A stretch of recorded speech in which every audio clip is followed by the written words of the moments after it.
ये कहानी कोटा राजस्थान के एक हॉस्पिटल की सन 2020 की घटना पर आधारित है। अगर आपने हमारा चैनल सब्सक्राइब नहीं किया है तो सबसे पहले सब्सक्राइब करें, साथ ही साथ बेल आइकन का बटन दबाएं और हमारी वीडियो लाइक करें, शेयर करें। एक बहुत ही बड़ा हॉस्पिटल जहां मैं एक नर्स थी। वो हॉस्पिटल काफ़ी पुराना और बेहद डरावना दिखता था। मैंने सन 2020 में ड्यूटी ज्वाइन की थी।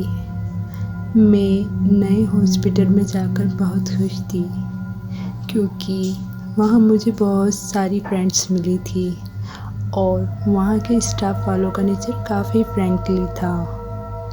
मेरा ड्यूटी टाइम सुबह 8 बजे से दोपहर 2 बजे तक का था। मेरी ड्यूटी एक वार्ड में लगी थी जहां मेरा पेशेंट को बोतल लगाने का काम था।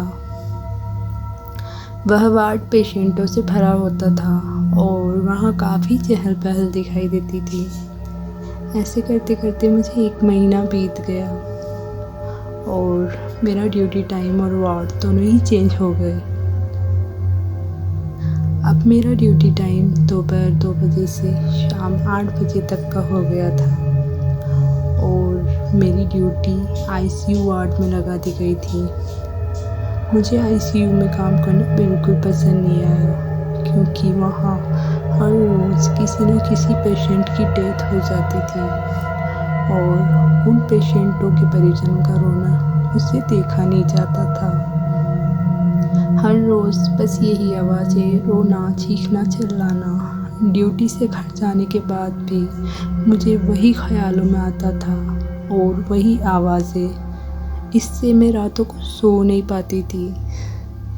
एक दिन मैंने अपने हॉस्पिटल के इंचार्ज से ड्यूटी चेंज करने की रिक्वेस्ट की।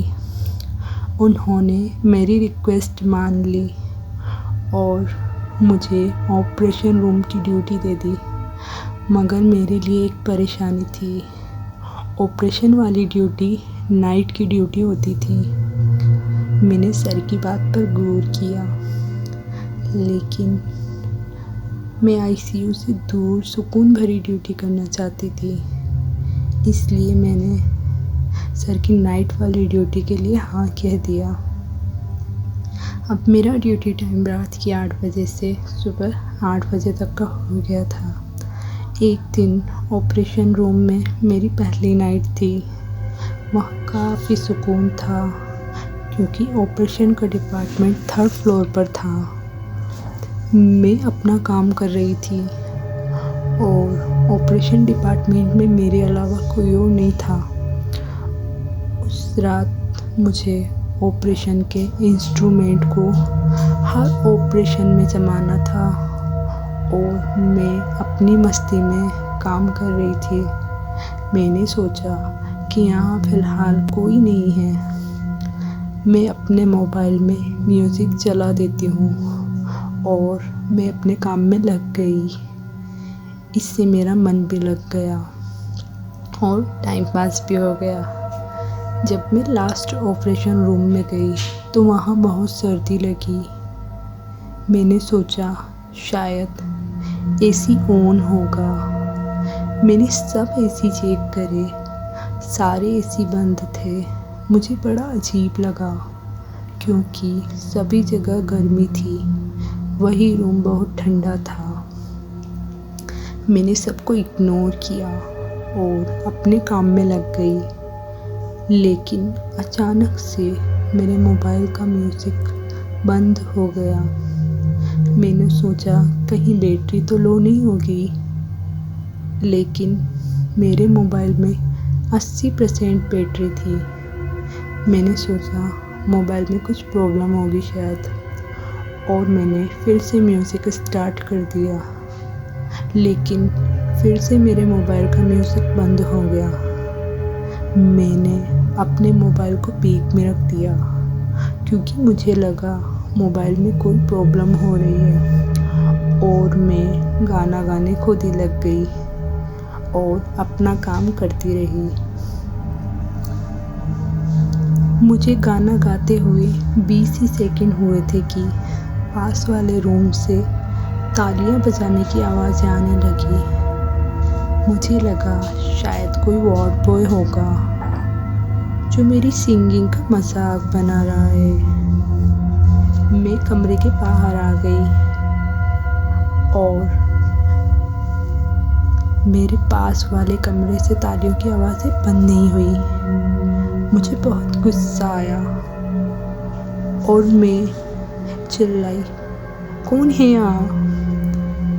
मेरे चिल्लाते ही आवाज़ें बंद हो गई। मैंने खिड़की से अंदर देखा तो वहाँ बिल्कुल अंधेरा था। मैंने दरवाज़ा खोला और लाइट ऑन की तो मैंने देखा वहाँ कोई नहीं था। उस रूम में अजीब सी घुटन थी। ऐसा लग रहा था जैसे कोई मुझे वहाँ से भगाना चाहता हो। मेरा दम घुटने लगा और मैं बाहर आ गई। जैसे ही मैं दूसरे ऑपरेशन रूम में जाने लगी तो अचानक से लाइटें चली गई। मैं रूम के बाहर चुपचाप खड़ी रही। फिर मुझे अचानक से एक कमरे से किसी के रोने की आवाज़ें आने लगी और वो आवाज़ें धीरे धीरे बहुत तेज़ होती गई और वो दूसरे रूम से भी आने लगी। धीरे धीरे करके सारे रूम से वही रोने की आवाज़ें आने लगी। उस वक्त ऐसा लग रहा था जैसे आज मैं जिंदा नहीं बचूंगी, लेकिन मैंने हिम्मत की कमरे में अंदर जाने की। मैंने मोबाइल की टॉर्च जलाई। वो बहुत भयानक मंजर था क्योंकि डर की वजह से मेरे आंसू आने लगे थे। मगर मैंने जोर से रूम का दरवाजे को धक्का दिया और जोर से चिल्लाई, मैं, कौन है यहाँ? और एकदम से आवाज़ बंद हो गई और लाइटें वापस आ गई।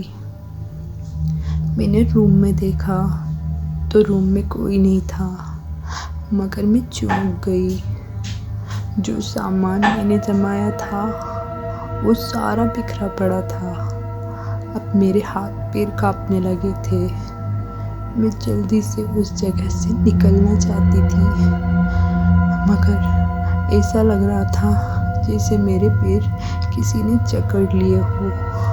मैं कुछ नहीं कर पा रही थी। मेरे आंसू आ रहे थे। मैं किसी से मदद भी नहीं मांग सकती थी क्योंकि मैं 3rd फ्लोर पर थी। मैंने ईश्वर से प्रार्थना की। उसी वक्त मुझे कुछ आवाज़ आने लगी जैसे कोई ट्रॉली लेकर जा रहा हो। उसकी आवाज़ सुनकर मुझे सुकून मिला क्योंकि मुझे पता था कोई वार्ड बॉय या कोई ट्रॉली में ना गया है। और मैं झट से बाहर की ओर भागी और मैं जोर से चिल्लाई, कोई मेरी मदद करो, कोई है? मैं जैसे ही उस ट्रॉली की आवाज़ तक पहुंची, मैं डर के मारे सुन्न रह गई क्योंकि वो कोई वार्ड बॉय नहीं था, वो कोई ट्रॉली में नहीं था। वहाँ एक लड़की थी जो खुद की ही डेड बॉडी को ट्रॉली पर रखकर लेकर जा रही थी। अब मेरे पास बोलने के लिए कोई शब्द नहीं थे। बस वो मंजर देखकर मेरी आंखें फटी की फटी रह गई। कुछ देर बाद मैंने देखा कि मेरे बेड पर मैं लेटी हुई हूँ और मेरे स्टाफ के सभी लोग मेरे आसपास खड़े थे। हमारे हॉस्पिटल के इंचार्ज ने मुझसे कहा कि तुम्हारी ड्यूटी तो 2nd फ्लोर वाले ऑपरेशन थिएटर में लगी थी, तुम 3rd फ्लोर पर कैसे गई? वो फ्लोर तो काफ़ी सालों से बंद है और वहाँ तो लॉक लगा होता है, तुम अंदर कैसे गई? अगर वार्ड बॉय आकर ये नहीं बोलता कि 3rd फ्लोर का लॉक खुला हुआ है तो हम तुम तक कभी नहीं पहुंच पाते। मैं आज भी उस मंज़र को याद करती हूँ तो मेरी रूह कांप जाती है। मैंने इन चीज़ों में कभी विश्वास नहीं किया, लेकिन जिसके साथ बीतती हैं उसके दिल से पूछो कि वो मंज़र कैसा होगा।